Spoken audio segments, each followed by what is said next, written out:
বলেন তো সূরা হাশরের শেষ 3 আয়াতে আল্লাহর কয়টা নামের দেখা মিলবে? সবাই একসাথে আওয়াজ করে কয়টা? আসুন আমরা শুরু করে দিই। আল্লাহ তাআলা বলছেন হুয়াল্লাহুল্লাযী লা ইলাহা ইল্লা হুয়া আলিমুল গায়বি ওয়াশ শাহাদাতি হুয়ার রহমানুর রহিম। আল্লাহ বলেন হুয়াল্লাহ, তিনি হলেন আল্লাহ, আল্লাযী লা ইলাহা ইল্লাহু, তিনি ছাড়া কোনো ইলাহ নাই। আছে নাকি? বারোয়াখালীবাসী আওয়াজ করে বলেন তো দেখি আমাদের ইলাহ কয়জন? আরো জোরে বলেন। একজন হইলে ভালো না বেশি হইলে ভালো? ওয়া ইলাহুকুম ইলাহু ওয়াহিদুন লা ইলাহা ইল্লা হুয়ার রহমানুর রহিম। আল্লাহ বলেন তোমাদের ইলাহ হলো একজন, তিনি ছাড়া কোনো ইলাহ নেই, তিনি দয়াময়, তিনি মেহেরবান। ইলাহ যদি একজন না হয়ে দুইজন হতো, ঝামেলা আছে না নাই? লাউ কানা ফীহিমা আলিহাতুন ইল্লাল্লাহু লাফাসাদাতা, আকাশ এবং জমিনের মধ্যে ইলাহ একজন না হয়ে যদি মাত্র দুইজন হতো, আকাশ জমিন ভেঙে খান খান হয়ে যেত। ঠিক কিনা বলেন? দুইজন ইলাহ হইলে খান খান হয়ে যেত। আমাদের রব একজন হইলে ভালো না বেশি হইলে ভালো? কথা বুঝতেছেন? আরে একজনের তো মন জোগায় চলতে পারি না, ঠিক কিনা? হ্যাঁ, একজন, তিনি যে আদেশগুলো দিয়েছেন আমাদের দুর্বলতার কারণে আমরা তো পারি না। যদি 10 জন হইতো, ওই 10 জনরে হ্যাপি করতে পারতাম, তাদেরকে স্যাটিসফাই করা যেত এত সহজে। 10 জনের 10 নিয়ম থাকতো। একজন বলতো আমার সেজদা দিবি সকালে, আরেকজন বলবে আমার জন্য নামাজ পড়বি 3 বার, আরেকজন বলবে আমার জন্য যাকাত দিবি এতবার, আরেকজন বলতো আমার জন্য কুরবানি দিবা এতবার। তাহলে আমাদের জন্য কঠিন হয়ে যেত, ঠিক কিনা? যদি ইলাহ একজন না হয়ে একাধিক হতো, একজন বলতো না আমি মহাবিশ্ব এভাবে চালাবো, আরেকজন বলতো না আমার মন চায় এভাবে, আমি এভাবে চালাবো, একজন বলতো সূর্য আমি পূর্ব দিকে উঠাবো, আরেকজন বলতো না আমি দক্ষিণ দিকে উঠাবো, আরেকজন বলবে না আমি উত্তর দিকে উঠাবো। এরকম আছে না নাই? ঝামেলা লেগে যেত। এজন্য বেশি রব হইলে আমাদের জন্য ঝামেলা, খোদা বেশি হইলে আমাদের লস। একজন হওয়াতে আমরা বেঁচে গেছি। বারোয়াখালীবাসী আওয়াজ করে না, কথা বলে না। রব খোদা একজন হওয়াতে আমাদের সুবিধা হয়েছে না? এজন্য আল্লাহ বলেন লা ইলাহা ইল্লাহু, তিনি ছাড়া তোমাদের কোনো ইলাহ নাই, তিনি একজন। লা ইলাহা ইল্লাহু আলিমুল গায়বি ওয়াশ শাহাদা, তিনি প্রকাশ্যেরও মালিক অপ্রকাশ্যেরও মালিক। তিনি যেটা ওপেন এটাও জানেন, যেটা গোপন সিক্রেট ওইটাও জানেন। আলিমুল গায়বি ওয়াশ শাহাদা, তিনি গায়েবের মালিক, গায়েবের জ্ঞানী, যেটা দেখা যায় না, অদৃশ্য, জানা নাই, এটাও তিনি জানেন। এগুলো জানতে তার কোনো মাধ্যমের প্রয়োজন হয় না। অতীতে কি হয়েছে, বর্তমানে কি চলছে, ভবিষ্যতে কি হবে, সব তার জ্ঞানের ভেতরে আছে না নাই? এজন্য আল্লাহ বললেন আলিমুল গায়বি ওয়াশ শাহাদা, তিনি গায়েবের জ্ঞান রাখেন, তিনি দৃশ্য জগতের জ্ঞান রাখেন, তিনি প্রকাশ্য জগতের জ্ঞান রাখেন, তিনি গোপন জগতের জ্ঞান রাখেন। তার কাছে কোনো কিছু গোপন নাই, ঠিক কিনা বলেন? ওয়ার রহমানুর রহিম, তিনি হলেন দয়াময়, তিনি হলেন মেহেরবান। এই যে শুরু হলো 14 নামের প্রথম 2টা, আর রহমান আর রহিম। ওয়ার রহমানুর রহিম, তিনি হলেন the most gracious, the most merciful, তিনি দয়াময়, তিনি অতিশয় মেহেরবান। সুবহানাল্লাহ বলেন। তার দয়ার কোনো শেষ নাই, তার মায়ার কোনো শেষ নাই। আল্লাহ, তাহলে 14টা নামের মধ্যে কয়টা পাইলাম? একটা কি? আর রহমান। বারোয়াখালীবাসী বুঝে থাকলে আওয়াজ করে বলেন প্রথমটা কি? 2 নাম্বার আর রহিম। আওয়াজ করে বলেন 2 নাম্বার। আওয়াজ করে সবাই গলা ছেড়ে দিয়ে উত্তর দেন তো, প্রথম নামটা কি? দ্বিতীয় নামটা? আর রহিম। রহমান আল্লাহর one of the major names. আল্লাহর মৌলিক নামগুলোর মধ্যে গুরুত্বপূর্ণ একটা নাম হচ্ছে রহমান। গুরুত্বপূর্ণ নাম কি? রহমান, দয়ার সাগর, মায়ার সাগর। রহমানুন ফিদ দুনিয়া ওয়া রহিমুন ফিল আখিরা। এই দুনিয়ার জন্য আল্লাহ রহমান, দুনিয়াতে আল্লাহ সবাইরে দয়া করে, কাফিররেও করে, মুসলিমরেও করে। আর আখিরাতের জন্য তিনি রহিম। সেখানে কাফির মুশরিকদের জন্য আল্লাহর পক্ষ থেকে কোনো দয়া থাকবে না। চিল্লায় বলেন ঠিক কি না? এজন্য আল্লাহ বললেন আমার মৌলিক একটা নাম হলো রহমান।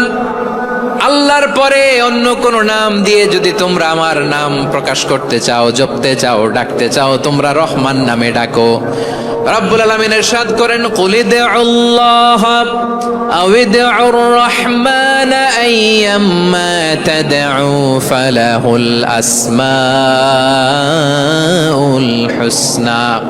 আমাকে আল্লাহ নামে ডাকো কিংবা আমি আল্লাহকে রহমান নামে ডাকো, যে নামেই ডাকো না কেন আমার আছে অনেকগুলো সুন্দর সুন্দর নাম। যে নামেই ডাকো আমি শুনি, ডাকলেই আমি সাড়া দেই। সকালে ডাকলেও সাড়া দেই, দুপুরে ডাকলেও সাড়া দেই, মাঝরাতেও যদি আমরা বিপদে পড়ি ডাকলে আমাদের ডাকে সাড়া দেয় কে? সবাই বলুন তো, সাড়া দেয় কে? আবার বিশ্বনবী যখন মক্কায় দাওয়াত দিচ্ছিলেন তিনি মাঝে মাঝে আল্লাহর নাম বলছিলেন, মাঝে মাঝে তিনি রহমান নাম বলছিলেন।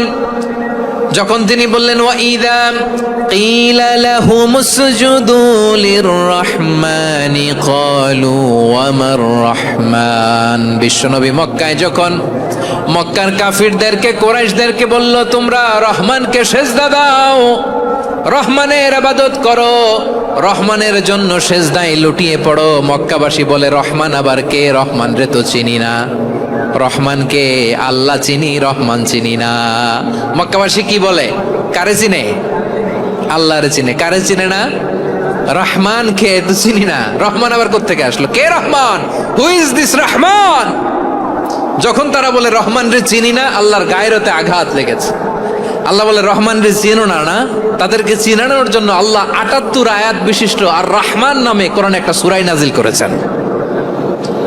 যখন মক্কার কুরাইশরা বলে আল্লাহ চিনি, রহমান চিনি না, আল্লাহ বলে রহমান রে চিনো না, তাহলে চিনে না ও রহমান নামে তিনি ৭৮ আয়াত বিশিষ্ট কালামুল্লাহ মাজিদে একটা গোটা সূরাই নাজিল করে দিয়েছেন। তিনি নাজিল করলেন আর রহমানু আল্লামাল কুরআনা খালাকাল ইনসানা আল্লামাহুল বায়ান। দয়াময় রহমান শেখালেন কোরআন, বানালেন ইনসান, শেখালেন বায়ান। দয়াময় রহমান শেখালেন কোরআন, বানালেন ইনসান, শেখালেন বায়ান। দয়াময় রহমান শেখালেন কোরআন, বানালেন ইনসান, শেখালেন বায়ান। পড়েন আল্লাহু আকবার। আল্লাহ বলে রহমান কারে বলে চেনো না? শুনে নাও, ৭৮ আয়াত বিশিষ্ট গোটা একটা সূরা নাজিল করে দিলাম, সূরাতু আর রহমান। আর রহমান তিনি দয়ালু, আল্লামাল কোরআন তিনি মানুষকে কোরআন শিখিয়েছেন, খালাকাল ইনসান মানুষ বানিয়েছেন, আল্লামাহুল বায়ান মানুষকে কথা বলা, বর্ণনা করা শিখিয়েছেন। পড়েন সুবহানাল্লাহ। গোটা একটা সূরা নাজিল করেছেন, সূরাতু আর রহমান। আমার বারোখালীর ভাইয়েরা, তার নাম হচ্ছে আর রহমান আর রাহিম, মানে দয়াময়, মেহেরবান। তার দয়া যে কত বেশি আপনি কল্পনাও করতে পারবেন না, আপনি কল্পনাতেও আনতে পারবেন না তার দয়া কত বেশি। বিশ্বনবী সাল্লাল্লাহু আলাইহি ওয়াসাল্লাম ফরমান লাম্মা কাদাল্লাহুল খালকা কাতাবা ইনদাহু ফাওকা আরশিহি। আল্লাহ যখন মহাবিশ্বের সব সৃষ্টি করে সারলেন, তিনি আরশের উপরে লিখলেন সাবাকাত রাহমাতি গাদাবি, সাবাকাত রাহমাতি গাদাবি। কোথায় লিখছে? আরশের উপরে। আওয়াজ করে বলেন তো কোথায় লিখেছে? আরশের উপরে আল্লাহ লিখলেন সাবাকাত রাহমাতি গাদাবি। এর মানে হলো আমার দয়ার কাছে, আমার ভালোবাসার কাছে আমার ক্রোধ পরাজয় বরণ করেছে, আমার দয়ার কাছে আমার রাগ কিংবা ক্রোধ পরাজয় বরণ করেছে। মানে আমি আল্লাহর দয়া আছে, আবার আমি আল্লাহর ক্রোধ বা রাগ আছে, কিন্তু আমি আল্লাহর রাগের চেয়ে দয়া বেশি। আওয়াজ করে বলেন আল্লাহর রাগ বেশি না দয়া বেশি? আল্লাহর যদি রাগ থাকতো আমরা বাঁচতে পারতাম? যে পরিমাণে আকাম কুকাম আমরা করি, অপকর্ম করি, অন্যায় করি, জুলুম করে জুলুমের আড্ডাখানা বানিয়ে রেখেছি গোটা দুনিয়াকে, আল্লাহ যদি মুহূর্তে মুহূর্তে রেগে যেতেন আমরা বাঁচতে পারতাম? মহাবিশ্ব সৃষ্টির পরেই তিনি আরশের উপরে লিখেছেন সাবাকাত রাহমাতি গাদাবি, মানে আমি আমার দয়ার কাছে আমি আল্লাহর ক্রোধ, রাগ, ক্ষোভ এটা পরাজিত হয়েছে। সুবহানাল্লাহ বলেন। আবার বিষ্ণু বললেন জাআলাল্লাহুর রাহমাতা মিয়াতা জুজ, আল্লাহ দয়ার ভালোবাসাকে 100 টুকরা করলেন। 99 টুকরা দয়া মায়া ভালোবাসা আল্লাহ নিজের কাছে রেখে দিলেন, আর 1 টুকরা দয়া মায়া ভালোবাসা আল্লাহ গোটা বিশ্বের সবার মাঝে ঢেলে দিলেন। দয়া মায়া ভালোবাসা 100 টুকরা করে আল্লাহ নিজের কাছে রাখছেন কয় টুকরা? সবাই বলেন 99 টুকরা। আর গোটা বিশ্বের সবার মাঝে ভাগ করে দিয়েছেন কয় টুকরা? এবার এই 1 টুকরার নমুনা দেখেন তো পৃথিবীতে।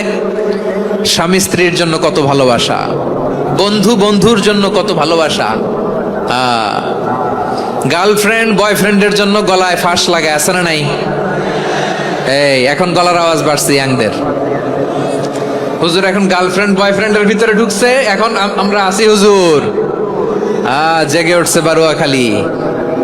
দেখেন এই তো কয়েকদিন আগেই তো, কত বছরের 12 না কত বছরের এক মেয়ে, কত বছর 11, ওই দেখেন সব মুখস্থ দুষ্টগুলার, আর কিছু মুখস্থ না থাকলে এগুলো মুখস্থ। 11 বছরের, তারে কি বলবো, তরুণীও তো না, কিশোরী। এই কিশোরী ভালোবাসার টানে বাপ মা থুইয়া চলে গেছে কোথায়। দেখেন ভালোবাসারে আল্লাহ 100 টুকরা করেছেন, 99 টুকরা ভালোবাসা আল্লাহ নিজের জন্য রেখেছেন, 1 টুকরা আমাদের সবাইকে ভাগ করে দিয়েছেন। যত পাখি আছে পৃথিবীতে, যত মাছ আছে, যত প্রাণী আছে, যত মানুষ আছে, যত জিন আছে, আমরা সবাই মিলে পেয়েছি ভালোবাসার কয় টুকরা? আর আরশে আজিমের অধিপতি আল্লাহ, তিনি তার কাছে ভালোবাসা রেখে দিয়েছেন কয় টুকরা? তাহলে এবার আওয়াজ করে বলেন, আল্লাহর রাগ বেশি নাকি দয়া বেশি? আল্লাহ তুমি দয়ার সাগর রহমানুর রহিম, তোমার দয়াই পূর্ণ আমার সারা নিশিদিন। সবাই পড়েন, আল্লাহ তুমি দয়ার সাগর রহমানুর রহিম, তোমার দয়াই পূর্ণ আমার সারা নিশিদিন। আল্লাহু আকবার।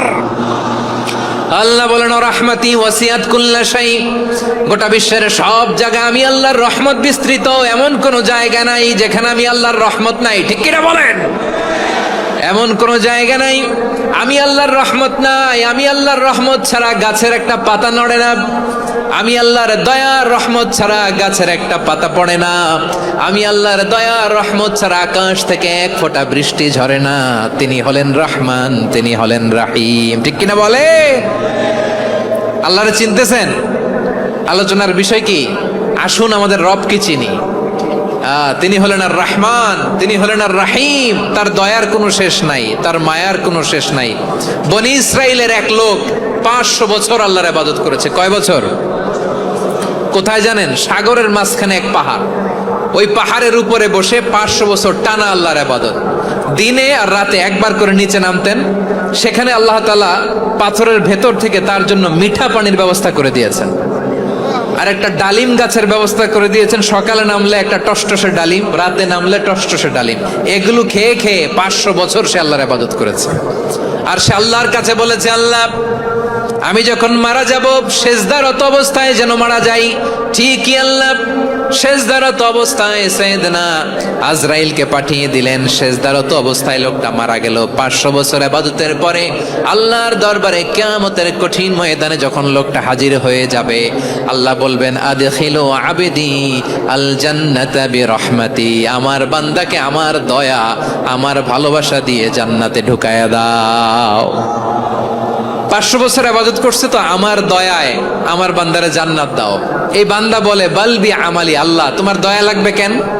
আমি আমার আমল দিয়ে জান্নাতে যেতে চাই। কি দিয়ে? কথা বুঝে নাই বোধহয়। আল্লাহর এই বান্দা কি দিয়ে জান্নাতে ঢুকতে চায়? আমল দিয়ে। আল্লাহ বলছে আমার দয়ায় আমার বান্দারা জান্নাতে নিয়ে যাও ফেরেশতারা। এ বলে আল্লাহ তোমার দয়া লাগবে কেন? সেজদা তো কম দেই নাই, জিকির করতে করতে 500 বছর শেষ করে দিলাম, আবার তোমার দয়া লাগবে? আমি তো আমার আমলেই জান্নাতে যেতে পারি। আল্লাহ বলবেন তাই, ঠিক আছে, আমি চাইলাম দয়া দিয়ে জান্নাত দিব, তুমি চাইলে আমল দিয়ে ঢুকবা, ঠিক আছে, তোমার আমল আর আমার যে দয়া দুইটার একটু মাপ দেই।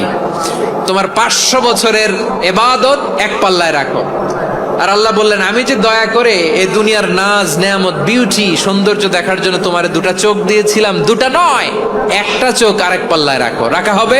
দেখা যাবে ওই 500 বছরের ইবাদত হালকা হয়েছে আর মুহূর্তের মধ্যে আল্লাহর দেয়া একটা চোখের নেয়ামত ভারী হয়ে গিয়েছে। আল্লাহ বলবেন তোমার কথা মতো মাপ দেয়া হলো, এবার ফলাফল দেখো, হিসাব বলে তুমি এখন জাহান্নামে যাবা, go to the hell fire, যাও এবার জাহান্নামে যাও। মাপ চোখে যখন আসছো আমার সাথে হিসাব ক্যালকুলেশন, যাও তুমি এবার জাহান্নামে যাবা। এবার লোকটা কাচুমাচু করে বলে আল্লাহ আমি বুঝি নাই, আল্লাহ আমি বুঝতে পারি নাই, খেয়াল করি নাই, তুমি আমারে ক্ষমা করো, তুমি আমারে মাফ করো। ও আল্লাহ এবার আমি টের পেয়েছি, এবার আমি বুঝতে পেরেছি তোমার দয়া ছাড়া দুনিয়ায় কেউ জান্নাতে যেতে পারবে না, কেউ পারবে না। আল্লাহ বললেন ওরে গোলাম তুই তো কিছুই ছিলি না, অস্তিত্বহীনতা থেকে তোরে অস্তিত্বে আনলো কে? ওই ছোট্ট শুক্রাণু থেকে মায়ের পেটে 9 মাস ধরে খাবার দিয়েছে কে? আবার সুস্থতার সাথে দুনিয়ার বুকে তোরে ডেলিভারির ব্যবস্থা করে দিল কে? আবার তোর মায়ের বুকের ভেতরে 2টা খাবারের লাইনের ব্যবস্থা করে দিল কে? আবার তোকে শৈশব পেরিয়ে কৈশোর পেরিয়ে তারুণ্য, তারপরে যৌবন, এগুলো দান করলো কে? তার চেয়েও বড় কথা, পাহাড়ের মাঝখানে সাগরের মাঝখানে 500 বছর ইবাদত করার শক্তি তোর গায়ে দিয়েছে কে? এই সাগরের মধ্যে লোনা পানি লবণের পানি মুখে দেয়া যায় না, সেখান থেকে আমি পাহাড়ের ভেতর থেকে মিঠা পানির ব্যবস্থা করে দিলাম, ওই জায়গায় তোরে রিজিকের বন্দোবস্ত করলো কে? সকাল বিকাল 2 বেলা টসটসে ডালিম খাওয়ার ব্যবস্থা করে দিল কে? তোর আবদার ছিল আল্লাহ আপনি আমারে সেজদারত অবস্থায় রুহু কবজ করবেন, তোর শেষ আবদারটাও পূরণ করেছে কে? ও গোলাম আমার রহমতের তুলনায়, আমার নেয়ামতের তুলনায় তোর 500 বছরের ইবাদতের কোনো ওজনই হবে না। গোটা বিশ্বের কেউ কোনোদিন আমার জান্নাতে ঢুকতে পারবে না আমি আল্লাহর দয়া ছাড়া। হুয়ার রহমানুর রহিম, তিনি দয়াময়, তিনি মেহেরবান। জিব্রাইল আলাইহিস সালাম বিশ্বনবীর এই লম্বা হাদিসটা যখন শোনালেন, আমি যা যা বলছি এটা বিশাল এক হাদিসের অনুবাদ, বললেন ইয়া মুহাম্মদ এই দুনিয়ার সবটাই চলে আল্লাহর রহমত দিয়ে। হাদিসের শেষ কথা, সব চলে আল্লাহর কি দিয়ে? তখন বিশ্বনবী সাহাবাদের বললেন ও সাহাবারা শোনো, আল্লাহর জান্নাতে কেউ কোনোদিন প্রবেশ করতে পারবে না তার রহমত ছাড়া। সাহাবারা বললেন ইয়া রাসূলুল্লাহ আপনিও না, আপনিও কি আল্লাহর রহমত ছাড়া প্রবেশ করতে পারবেন না? বিশ্বনবী বললেন না আমিও না, আমি বিশ্বনবীও আল্লাহর জান্নাতে আল্লাহর রহমত ছাড়া ঢুকতে পারবে না, তবে কিয়ামতের দিন আল্লাহর রহমত আমার চারদিকে বেষ্টনী দিয়ে থাকবে। আল্লাহ নিজের পরিচয় দিয়ে বললেন আলিমুল গায়বি ওয়াশ শাহাদাতি হুয়ার রহমানুর রহিম, আমি হলাম রহমান, আমি রাহিম। আল্লাহরে চিনছেন? ওবারও খালির ভাইয়ের আপনার রবকে চিনতে পারতেছেন? তিনি দয়ার সাগর, তিনি মায়ার সাগর, তার দয়ার সাগর যে কত বড় আপনার কল্পনাতেও নাই। এজন্য আপনার পাপ যত বড় হোক, অন্যায় যত বড় হোক, অপরাধ যত বড় হোক, আপনার জুলুম যত বড় হোক, আল্লাহর রহমান নামের দরিয়া তার চাইতেও বড়। আল্লাহ বললেন কুলিয়া ইবাদিয়াল্লাযীনা আসরাফু আলা আনফুসিহিম লা তাকনাতু মির রাহমাতিল্লাহ ইন্নাল্লাহা ইয়াগফিরুয যুনুবা জামিআ ইন্নাহু হুয়াল গফুরুর রহিম। ও আমার গুনাহগার বান্দারা শোনো, জুলুম করেছো, ভুল করেছো, অন্যায় করেছো, আল্লাহর রহমত থেকে নিরাশ হয়ো না। আমরা বিশ্বাসীরা কঠিন কালে আল্লাহর রহমত থেকে নিরাশ হব না, ঠিক কিনা বলেন? আল্লাহর রহমত থেকে নিরাশ হবেন? ভুল করে ফেলছেন, আরে ভুল তো সবাই করে, পাপ হইছে, আরে পাপ তো সবার আছে, আপনারা সবাই পাপী, সবাই পাপী। যত পাপ হোক, ভুল হোক, অন্যায় হোক, অনুতপ্ত হয়ে তওবা করে ওযু করে জায়নামাজটা বিছিয়ে সেজদা দিয়ে চোখের পানি ছাড়েন। চোখের বেয়ে পড়া পানি আল্লাহর কাছে যে কত প্রিয়। অনুতপ্ত বান্দার চোখের পানির ফোঁটা তার চোখ বেয়ে নাকের ডগা বেয়ে জমিনে ড্রপ করার আগেই আল্লাহর ওই বান্দার সব গুনাহ মাফ করে দেয়। আল্লাহ বললেন আমি রহমানুর রহিম, আমি দয়াময়, আমি মেহেরবান। এরপর আল্লাহ বলেন হুয়াল্লাহুল্লাযী লা ইলাহা ইল্লা হুয়া হুয়াল মালিকুল কুদ্দুসুস সালামুল মুমিন ওয়াল্লাহুল্লাযী, তিনি এমন আল্লাহ, লা ইলাহা ইল্লাহু, তিনি ছাড়া কোনো ইলাহ নাই, আল মালিক, তিনি হলেন আল মালিক।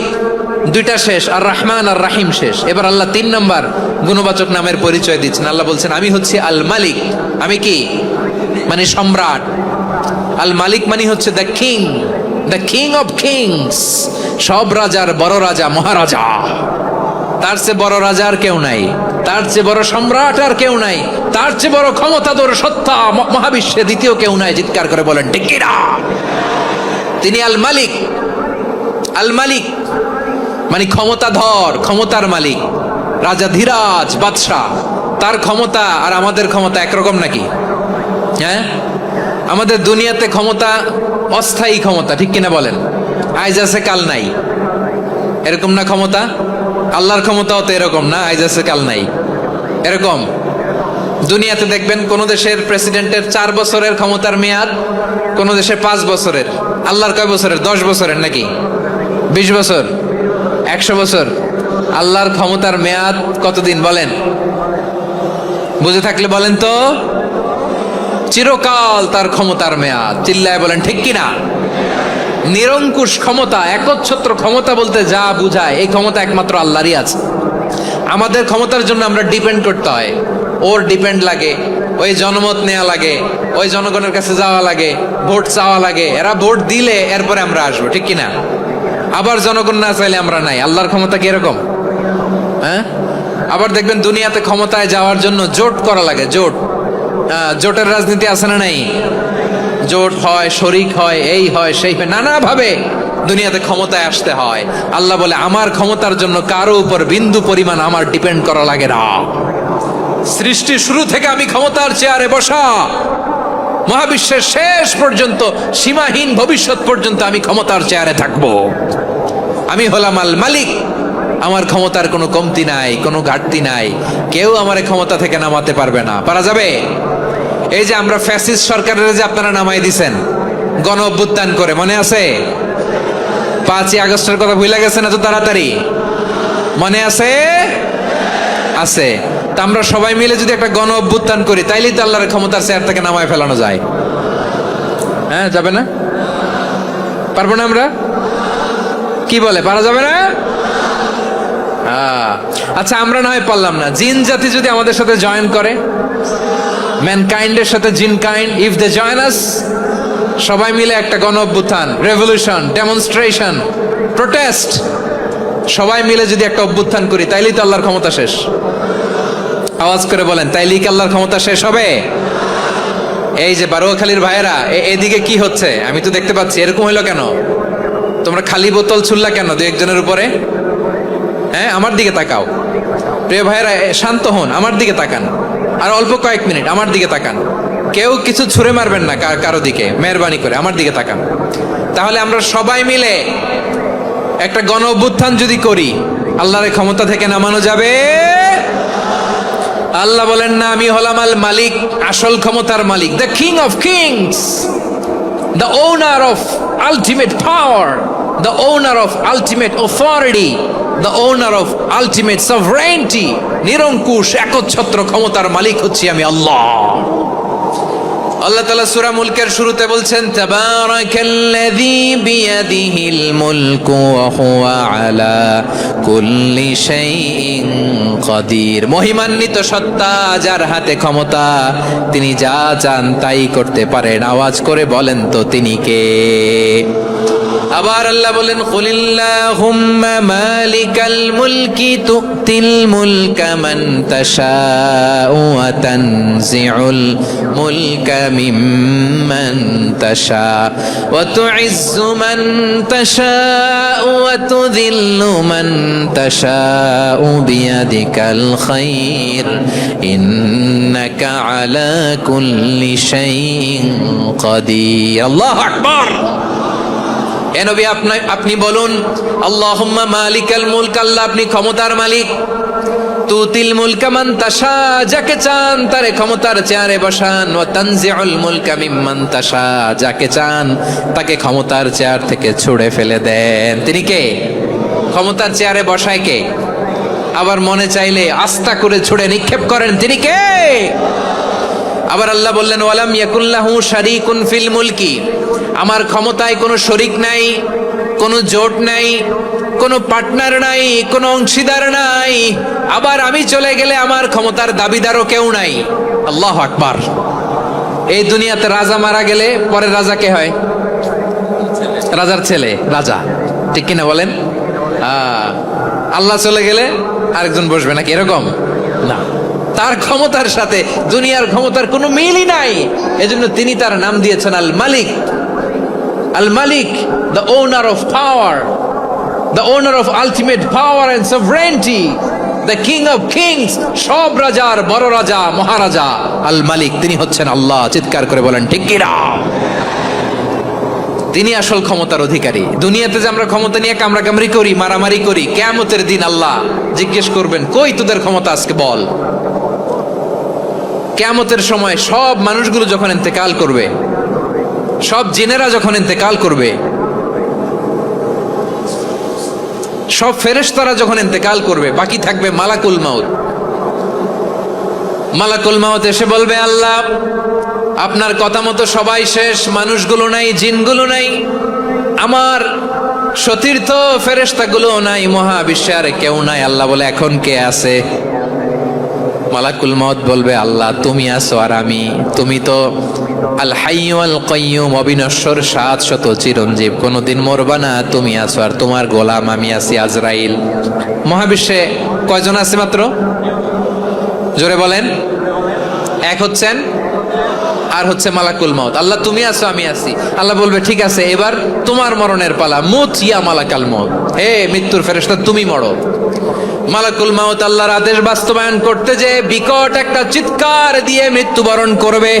ওই চিৎকার দুনিয়ার মানুষেরা, চিৎকারের আওয়াজ যদি দুনিয়ার মানুষেরা শুনতে পেত, দুনিয়ার মানুষের প্রত্যেকের কানের পর্দা ফেটে মুহূর্তের মধ্যে সব লাশ হয়ে জমিনে পড়ে রইত। ভয়ঙ্কর চিৎকার দিয়ে মালাকুল মাউত বিদায় নিবে, কেউ নাই। এবার বলেন তো মহাবিশ্বে মহাশূন্য, কেউ নাই, উপরে নিচে সামনে পেছনে ডানে বায়ে কোন সত্তা, কোন জীবিত সত্তার আছে? একজন ছাড়া, তিনি কে? কুল্লু মান আলাইহা ফানি ওয়া ইয়াবকা ওয়াজহু রাব্বিকা যুল জালালি ওয়াল ইকরাম। পড়েন ফাবিআইয়ি আলাই রাব্বিকুমা তুকাজ্জিবান। কেউ থাকবে না একজন ছাড়া, একজন ছাড়া। এই ড্রোন দেখে হাত নাড়ালে হবে? আমার দিকে তাকাইতে হবে, কথা শুনতে হবে। মহাবিশ্বে কেউ নাই, একজন সত্তা ছাড়া। আওয়াজ করে বলেন তিনি কে? এবার আল্লাহ ডেকে বলবেন লিমানিল মুলকুল ইয়াউম, লিমানিল মুলকুল ইয়াউম, ক্ষমতা কার? Who belongs the kingdom today, who belongs the power authority today, who belongs the sovereignty today. আজকে ক্ষমতা কার? দুনিয়াতে ক্ষমতা নিয়ে এত কামড়াকামড়ি, দুনিয়াতে চেয়ার নিয়ে এত মারামারি, এত অত্যাচার, এত রক্তপাত, এত ব্লাডশেড, আজকে বলো তো ক্ষমতা কার? কার ক্ষমতা? মহাশূন্যে কোনো আওয়াজ নাই, শুধু আমার রবই বলবেন লিমানিল মুলকুল ইয়াউম, আজকে ক্ষমতা কার? কোনো আওয়াজ নাই, উত্তর দেওয়ার মতো জীবিত কোনো সত্তা নাই, ফলে কেউ উত্তর দিতে পারবে না। আল্লাহ নিজেই প্রশ্নের উত্তর দিয়ে বলবেন লিল্লাহিল ওয়াহিদিল কাহ্হার, একচ্ছত্র অধিপতি, ক্ষমতার মালিক আল্লাহ ছাড়া কারোর জন্য কোনো ক্ষমতা নাই। চিল্লায় বলেন ঠিক কিনা? তাহলে আর রহমান আর রাহিমের পরে আমরা জানলাম আমার আল্লাহর আরেকটা সুন্দর গুণবাচক নাম হচ্ছে আল মালিক। কি নাম? আল মালিক মানে দ্য কিং, রাজাধিরাজ, সব রাজার বড় রাজা, মহারাজা। এরপরে 4 নম্বরে আল্লাহ বললেন আল কুদ্দুস, তিনি হলেন আল কুদ্দুস। আল কুদ্দুস মানে হচ্ছে অতি পবিত্র, মহাপবিত্র, the most holy, the absolutely pure, যার কোনো খুঁত নাই। আল্লাহর কোনো খুঁত আছে? তিনি মহাপবিত্র। আল্লাহর পবিত্রতা যখন আমরা বর্ণনা করি আল্লাহ খুশি হয়ে যান, কারণ তার সত্তার একটা বৈশিষ্ট্য হচ্ছে তিনি আল কুদ্দুস। বারোয়াখালীবাসী আল্লাহর নামটা একটু জপেন না, বলেন আল কুদ্দুস, সবাই আওয়াজ করে আল কুদ্দুস। অতি পবিত্র, তার মধ্যে কোনো অপবিত্রতার ছিটে ফোঁটা নাই, মহাপবিত্র, the most pure, the most holy, অতি পবিত্র। ফেরেশতারা বলেছিল, আল্লাহ আপনি মানুষ কেন বানাবেন? নাহনু নুসাব্বিহু বিহামদিকা ওয়া নুকদ্দিসু লাক। এই যে নুকদ্দিসু কুদ্দুস পাইছেন? তারা বলেছিল, আল্লাহ মানুষ কেন বানাবেন? মারামারি করবে, আমরাই তো ভালো, আমরাই আপনার মহিমা বর্ণনা করি, আমরাই আপনার পবিত্রতা বর্ণনা করি। নুকদ্দিসু লাক তার মানে আল কুদ্দুস। আবার আমার নবী বিশ্বনবী যখন সিজদায় লুটিয়ে পড়তেন, আম্মা জানা এসে বলেন, আমরা তো সিজদার মধ্যে সুবহান রাব্বিয়াল আলা বলেই শেষ, কিন্তু বিশ্বনবী তাহাজ্জুদের নামাজে, নফল নামাজে, সুন্নত নামাজে 3 বার সুবহান রাব্বিয়াল আলা তাসবিহ পড়ার পরে তিনি পড়তেন সুবহুন কুদ্দুসুন রাব্বুল মালাইকাতি ওয়ার রূহ। সুবহ কুদ্দুস রব্বুল মালাইকাতি ওয়ার রূহ। সিজদায় লুটিয়ে পড়ে বিশ্বনবী এই দোয়াটা পড়তেন। নফল নামাজে, সুন্নাত নামাজে কিংবা তাহাজ্জুদের নামাজে সুবহান রাব্বিয়াল আলার পরে কি পড়তেন? সুবহুন। আওয়াজ করে বলেন, সুবহুন কুদ্দুসুন রব্বুল মালাইকাতি ওয়ার রূহ। মানে আল্লাহ আপনি প্রশংসিত, আল্লাহ আপনি অতি পবিত্র, আপনি সব ফেরেশতা কুলের রব, ফেরেশতাদের সরদার জিব্রাইলের রব। সুবহানাল্লাহ। আজকে থেকে পড়বেন সিজদায়? হ্যাঁ, বারোখালীবাসী পড়বেন নাকি? হুজুর নামাজে তো পড়ি না। হ্যাঁ, এরকম নফল নামাজে, তাহাজ্জুদের নামাজে, সুন্নত নামাজে সিজদার যে তাসবিহ সুবহান রাব্বিয়াল আলা 3 বার পড়ার পরে আমার ভাইরা, মহিলা প্যান্ডেলে আমার যে মায়েরা বোনেরা আছে, আজকে তো রেকর্ড হয়ে যাবে, কালকেই ভিডিও পেয়ে যাবেন। 3 বার সুবহান রাব্বিয়াল আলা পড়ার পরে পড়বেন সুবহুন কুদ্দুসুন রব্বুল মালাইকাতি ওয়ার রূহ। পড়বেন তো ইনশাআল্লাহ? আবার বিশ্বনবী বলেন, ইন্নাল্লাহা তাইয়্যিব লা ইয়াকবালু ইল্লা তাইয়্যিবা। আল্লাহ পবিত্র, পবিত্রতা ছাড়া তিনি কিছু গ্রহণ করেন না, অপবিত্র কোনো কিছু আল্লাহ গ্রহণ করে না। অনেকে আছে ঘুষ খায়, সুদ খায়, অন্যায় অপরাধ চাঁদাবাজি যা আছে সব করে, হারাম টাকা, হারাম উপার্জন। এই হারাম উপার্জন দিয়ে আবার মসজিদ বানায়, আছে না নাই? ইনকাম সবটাই হারাম, ওইটা দিয়ে আবার এতিমখানা বানায়, আছে না নাই? আছে। ওইটা আল্লাহ কবুল করবে না, কারণ আল্লাহ নিজে পবিত্র। পবিত্র না হলে কিছুই অ্যাকসেপ্ট করেন না। সুবহানাল্লাহ পড়েন। তাহলে বুঝলাম তিনি আল কুদ্দুস মানে অতি পবিত্র। এরপরে আল্লাহ বলেন, আমি হচ্ছি আসসালাম। আওয়াজ করে বলেন আসসালাম। আসসালাম মানে হচ্ছে শান্তির আধার। সালাম মানে কি? শান্তির আধার, যার কাছ থেকে শান্তি আসে। দ্য সোর্স অফ পিস, তিনি শান্তির আধার। এজন্য আমরা একে অপরের সাথে দেখা হলে কি বলি? সালাম। কি বলি?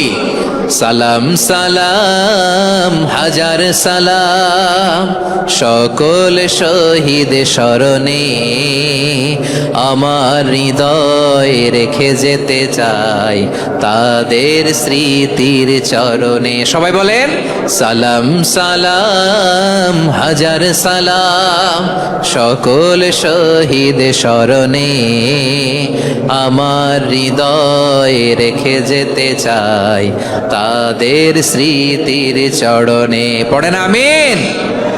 আমরা সকল ভাষা শহীদ, সকল মুক্তিযোদ্ধা, তাদের জন্য দোয়া করি এবং